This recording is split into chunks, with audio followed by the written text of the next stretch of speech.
औज़ु बिल्लाहि मिनश शैतानिर रजीम बिस्मिल्लाहिर रहमानिर रहीम वस्सलातु वस्सलामु अला रसूलिल्लाह रब्बि इश्रह ली सदरी व यस्सिर ली अमरी वहलुल उक़दतम मिन लिसानी यफ़क़हू क़ौली।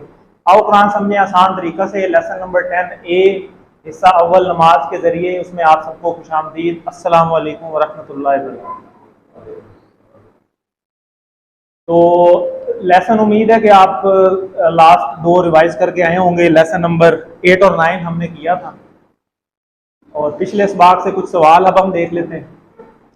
इल्लल्लाहु, इल्ला सवाए, अल्लाह, अल्लाह के सिवा या अल्लाह के अलावा। तो तर्जमा यौम उर्दू का ही लफ्ज़ है, दिन। सल्लैता, ये भी हमने लास्ट टाइम किए, सामने इशारा है। फ़ाल फ़ालू फ़ालता, इसी तरह सल्लैता सामने। तो आपने दरूद भेजा।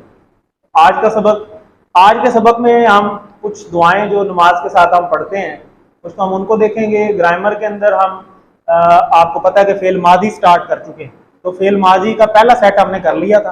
पहला सेट जो है वो फ़आला, फाताहा और जाअला पे था। 3 थे उसमें, वो तीनों एक तरह के थे। आज अगला 4 सेट आ गए। तो ये 4 जो हैं ये एक अलहदा सेट है। नासारा, खालाका, दाकरा, आबदा। तो इसको हम ग्रामर के अंदर देखेंगे। नुकाते तालीम में इंशाल्लाह हम एक नई बात सीखेंगे इंशाल्लाह। और इसमें हम 14 नए अल्फाज आज सीखेंगे जो कि अप्रॉक्सीमेटली 928 बार कुरान मजीद में आए हैं अल्हम्दुलिल्लाह। तो आप देखें आहिस्ता आहिस्ता लेसन मूव हो रहा है और नए अल्फाज कम होते जा रहे हैं क्योंकि रिपीट हो रहे हैं बहुत ज़्यादा, वो बार बार आ रहे हैं। और रिपीट किस तरह हो रहे हैं कि देखें 29,000 तकरीबन अल्फाज जो हैं वो आप ऑलरेडी सीख चुके हैं। लेसन नंबर 10 के इख्तिताम पे आप इंशाल्लाह पूरे कर लेंगे। और इतने अल्फाज क्योंकि वो बार बार रिपीट हो रहे हैं और इसके अंदर ही फिर वो अगले ऐड होते जा रहे हैं। तो अल्हम्दुलिल्लाह आगे चलते हैं। 7 होमवर्क की आपको हर बार रिवाइज करवाए जाते हैं। 2 तिलावत के हैं, 5 मिनट देख कर, 5 मिनट जुबानी। इसी तरह 2 किताब से या बुकलेट से पढ़ने के, सुनने के, अपने दोस्त से मिलकर करने के, नमाज में मुख्तलिफ सूरतों के। और ये बात बड़ी इंपॉर्टेंट है कि आप सब माशाल्लाह मुंतखब लोग हैं। अल्लाह ने आपको इस काम के लिए मुंतखब किया है। अब अल्लाह के इंतखाब को नज़रअंदाज मत करें। और रब्बी ज़िदनी इल्मा, अल्लाह ताला से दुआ मांगते रहें इस काम के लिए कि अल्लाह ताला आपको मजीद इसकी तौफीक दे और सीखने में आपकी मदद करें। तो चलते हैं जी अपने लेसन की तरफ। तो आज हम ये दुआ सीखेंगे, रब्बना आतिना फिद दुनिया हसना, ऐ हमारे रब दे हमें दुनिया में भलाई। तो अब लफ्जी तर्जुमा देख लेते हैं। ये तो वही टेबल है जो आप ऑलरेडी कर चुके हैं, क्या ख्याल है? तो थोड़ा सा हम टेबल ही रिवाइज कर लेते हैं। रब्बुहु, रब्बुहुम, रब्बुका, रब्बी, रब्बुकुम, रब्बुना, रब्बुहा। तो ये वही है रब्बना, ए हमारे रब। ठीक है। इसी तरह आती ना, आगे आती और ना फिर वही वाला इशारा है हमें। आती का मतलब है दे और ना वही इशारा हमें, दे हमें। रब्बना, ए हमारे रब, दे हमें। ठीक है। अकीमुस्सलाता व आतुज़ ज़काता, इसके अंदर भी इस तरह है। फिर दुनिया, तो फी का मतलब आप पढ़ चुके हैं, टेबल भी आप पढ़ चुके हैं। ठीक है। फी ही, फी हिम, फी का, फीया, फी कुम, फीना। तो ये फीया जो हमने पढ़ा था ना, ठीक है, ये अपनी तरफ। तो ये फी में, ठीक है। तो दुनिया आपको पता है, दुनिया मतलब हम वैसे भी उर्दू में लफ्ज बोलते हैं दुनिया। तो दुनिया में, ठीक है। अकबर से कुबरा, असगर से सुगरा, अदना से दुनिया। तो लफ्ज जो अदना है ना उससे ये बना है दुनिया। अदना हम उर्दू में इस्तेमाल करते हैं। अदना कहते हैं ना ये चीज बड़ी अदना है जी, घटिया है। तो वो घटिया लफ्ज से ही बना हुआ है दुनिया। तो दुनिया खुद ही घटिया है। किस, देखे ना अल्लाह ताला ने खुद फरमाया भी है कि दुनिया का जो है वो कंपैरिजन क्या है कि ये मच्छर का क्या पर के बराबर भी नहीं है, मकड़ी का जाला जो है उसके घर के बराबर भी नहीं है। तो लफ्ज निकला ही अदना से हुआ है। आप खुद इससे अंदाजा लगा लें जिसके पीछे हम सारा भाग रहे हैं। तो असल हमारा टारगेट क्या है? जन्नत है। ठीक है। उसके लिए हम जो है यहाँ पे एक टेस्ट है, उसके लिए हम आए हुए हैं। उसकी प्रिपरेशन हम साथ साथ जो है वो करते रहे ताकि अल्लाह ताला हमें आगे कामयाब करे, आमीन। तो फी में दुनिया, दुनिया में। ठीक है। हसन से हसना निकला है। हसन कहते हैं अच्छा, आपका अखलाक बड़ा एहसन है। ये नाम भी लोग रखते हैं हसन, इमाम हसन। इसी तरह हसना ये मुअन्नस है, बोलता लगी हुई है। हसना कहते हैं भलाई को। ठीक है। तो ये सारे अल्फाज रब्बना, है हमारे रब, आतिना दे हमें, फिर दुनिया, दुनिया में, हसना भलाई। तो आगे देखते हैं। हसना से जमा जो है बोलता लगी हो तो अलिफ और ता एंड में आ जाती है, जैसे मोमिना से मोमिनात, तो हसना से हसनात। तो इसको हम देखते हैं तसव्वुर एहसास के साथ दुआ, एहतिसाब, प्लान, तबलीग। ये हमारा सर्कल है नंबर 1, 2, 3 और 4। ठीक है, तो अक्सर दुआएं रब्बना से ही शुरू होती हैं। असबाब हम देख लेते हैं। रब की तशरीह जो है वो हम अल्हम्दुलिल्लाह रब्बिल आलमीन के अंदर बड़ी डिटेल में पढ़ चुके हैं, सूरह फातिहा के अंदर। तो वो सारी जो है ना डिटेल, वो अगर अपने जहन में लेके आए तो फिर इस दुआ का आपको मजा आएगा कि किस रब के साथ हम ये दुआ मांग रहे हैं, किस रब से मांग रहे हैं। वो रब जो हमें हर चीज देने वाला है, हमारे एक एक कुलिये की परवरिश करने वाला है, दुनिया में कितनी मखलूक है, हर एक एक को वो पाल रहा है। कभी कोई कमी बेशी नहीं आई कि सुबह लेट हो गई है या जनाब मगरिब के वक्त सूरज आज लेट गरूब हुआ है, कभी ऐसे कोई नहीं। हर चीज एक रूटीन के मुताबिक चलती जा रही है। तो वो सारी तसव्वुर अपने जहन में लाएं तो फिर इस दुआ का आपको मजा भी इंशाल्लाह ज्यादा आएगा। तो दुनिया के हसना में कौन कौन सी चीजें शामिल हैं, अल्लाह ताला से हम क्या मांग रहे हैं। नंबर 1, जरूरियात जिंदगी, जैसे बहुत सारी लिखी हुई है, सेहत, खानदान की फलाह, इज्जत वकार, माल दौलत, नौकरी, तिजारत, खानदान, बच्चे, दोस्त वगैरह और बहुत सारी। इसी तरह वो चीजें जो आखिरत के लिए सूदमंद है, जैसा कि इल्म, सही अकीदा, अच्छे अमाल, इखलास, अच्छे अखलाक, तरबियत वगैरह। अगर ये चीजें भी हम हासिल करेंगे तो इसका फायदा हमें आगे आखिरत में भी इंशाल्लाह होगा। अमन और सुकून, जिसमें इस्लाम के अहकाम पर अमल किया जा सके। अब ये भी चीज बड़ी जरूरी है कि कोई भी चीज, माल दौलत, नौकरी, तिजारत, बच्चे, कोई भी चीज हो, हंसना नहीं है अगर वो आखिरत को बर्बाद कर दे। असल चीज वही है, बेशक आप दुनिया में जितनी मर्जी ऐसी चीज हासिल कर लें, लेकिन फायदा तभी है कि उस चीज का फायदा आपको आखिरत में भी हो, क्योंकि वो हमेशा रहने वाली है। अगर कोई भी ऐसी चीज आप उसे हंसना समझते रहें लेकिन वो आपकी आखिरत तबाह कर दे तो वो आपके लिए उल्टा नुकसानदेह है। फिर ऐसी चीज से का ना होना ही ज्यादा बेहतर है। क्या ख्याल है?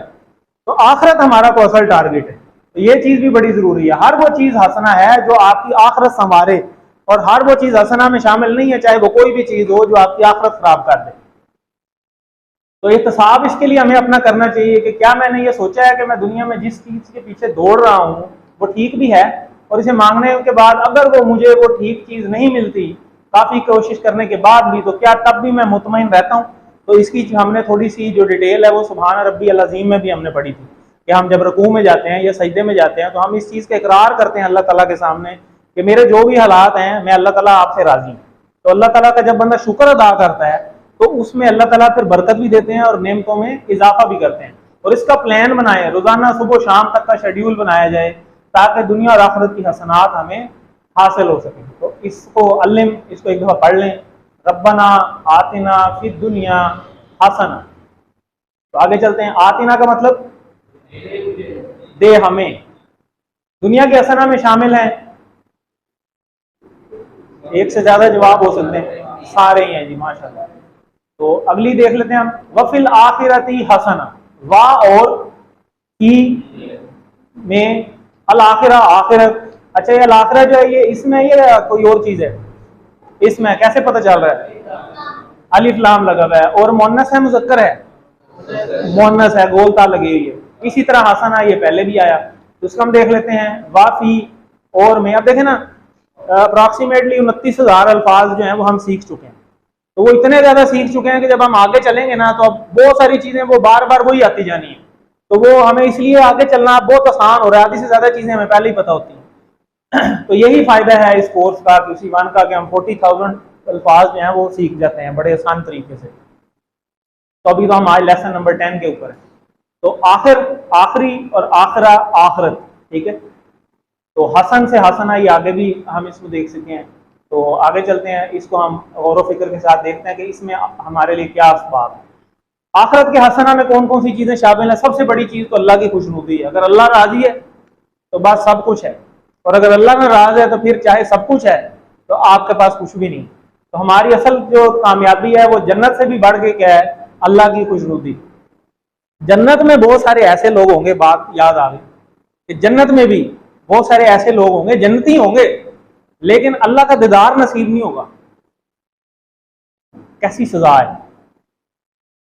अंदाजा लगाएं, इस चीज को महसूस करें कि जन्नत में तो पहुंच गए। तो इसीलिए मैं बात कर रहा हूं कि जन्नत से भी बड़ी चीज क्या है? अल्लाह की खुशनुदी है। तो जिस जात को हम सारी उम्र हम पूछते हैं, देखिए हमारा सारा ईमान ही ईमान बिल गायब है, हमें देखा तो नहीं हुआ।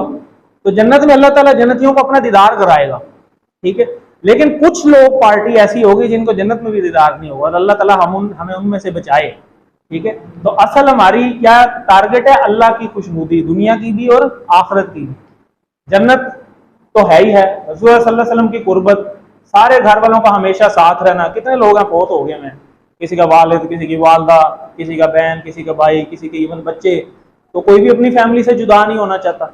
और आखिरत में अल्लाह ताला वो सारी फैमिली को इकट्ठा कर देगा। तो हमारा ये भी टारगेट है। लेकिन ये जन्नत में पहुंचेंगे तो इकट्ठे होंगे ना, तो हम अच्छे अमाल करें यहाँ पे, ताकि हम वहां जाके अल्लाह ताला हमें इकट्ठा कर दे जन्नत में, आमीन।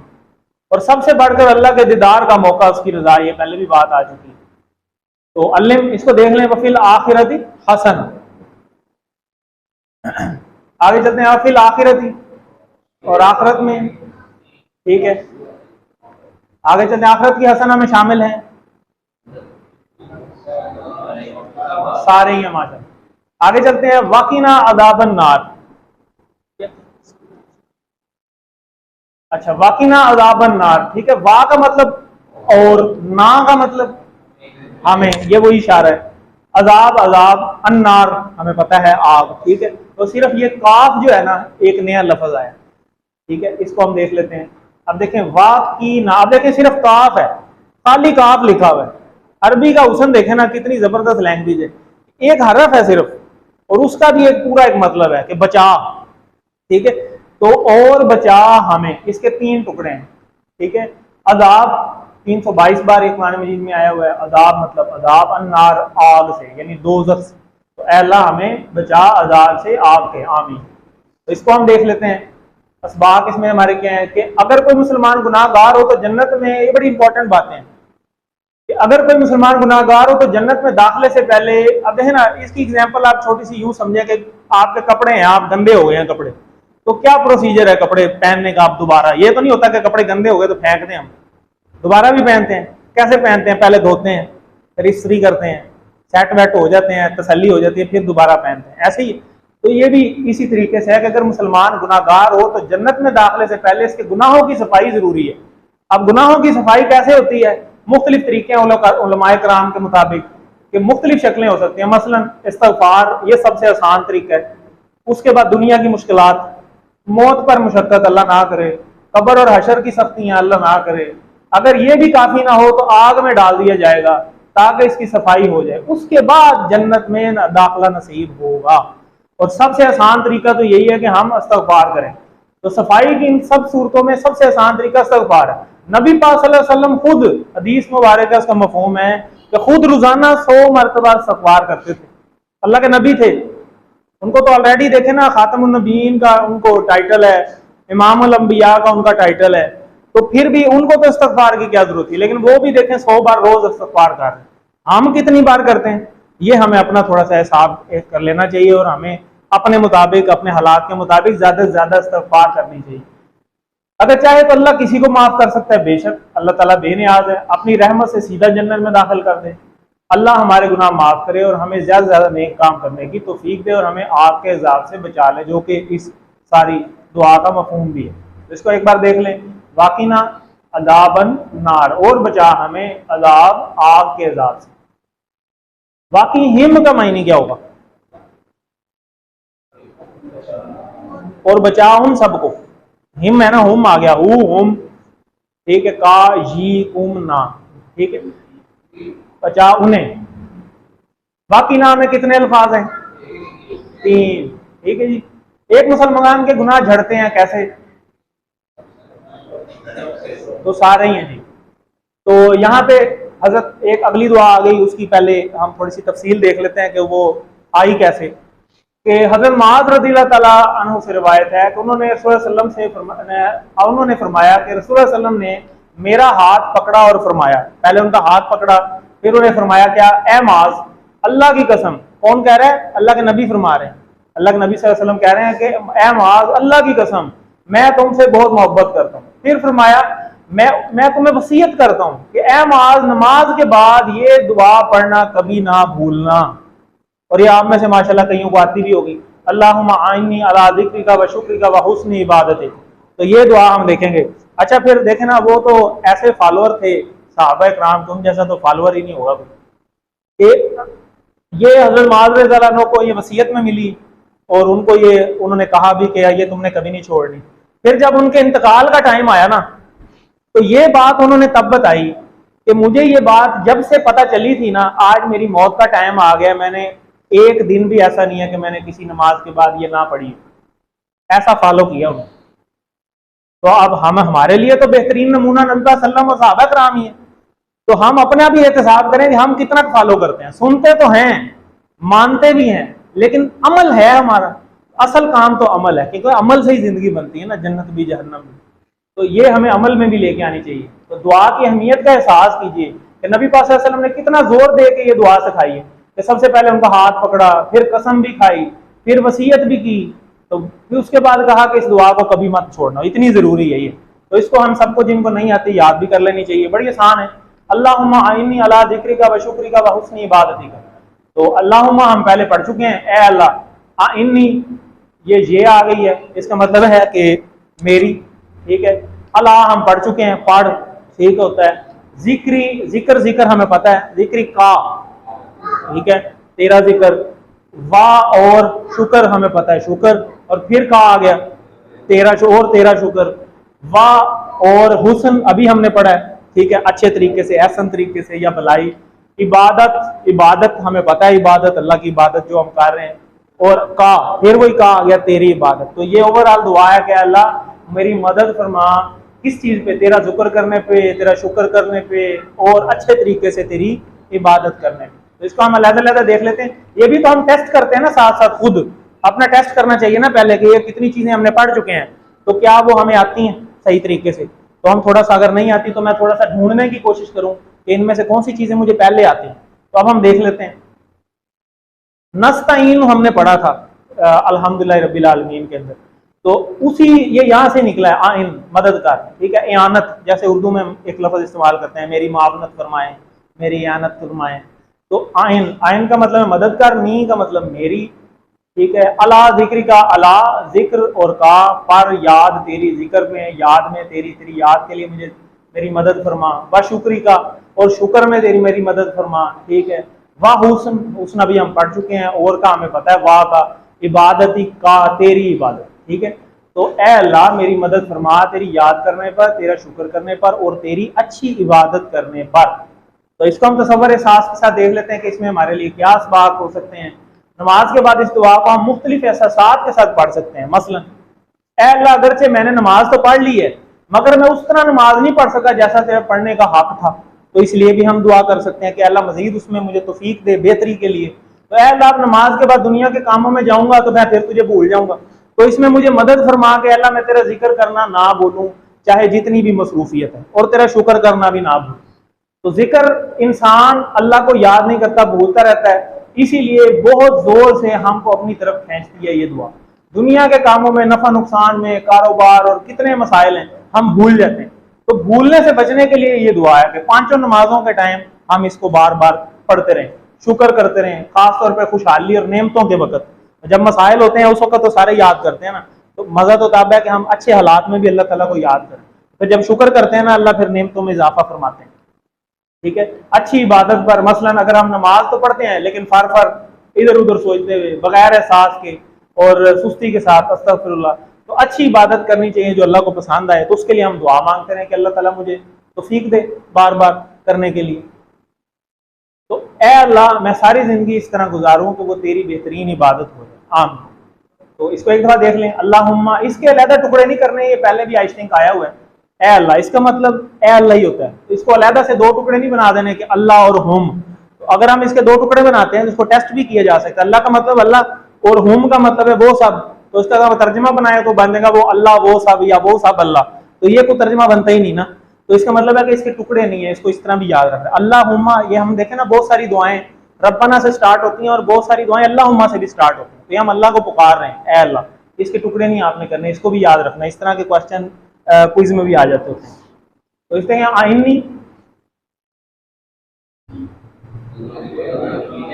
जी, मदद फरमा मेरी। अल्लाहुम्मा इन्नी अला जिक्र का, ये नमाज के बाद पढ़ने की एक वजह, सी, ठीक है, ताकि दुनिया के कामों में अल्लाह को याद रखें। रसूल सल्लल्लाहु अलैहि वसल्लम कितनी बार इस्तिग़फ़ार करते थे रोज? 100 बार। अल्लाह ताला हमें भी तौफीक दे। तो अब हमारे ब्रेक का टाइम है, यहाँ पे हमारा लेसन पार्ट ए जो है वो इख्तिताम को